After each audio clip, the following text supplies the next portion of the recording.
You ask Tiger to solve.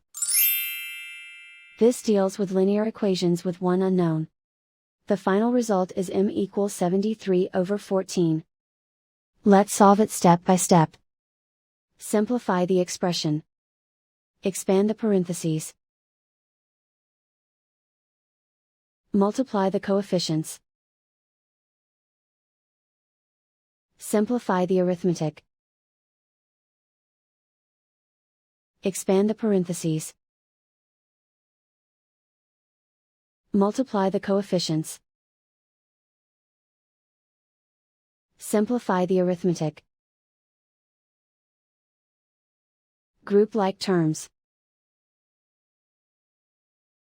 Simplify the arithmetic.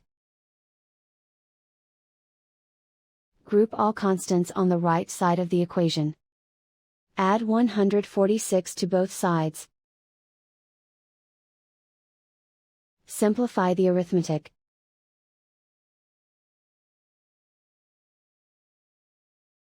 Isolate the m. Divide both sides by 28. Simplify the fraction.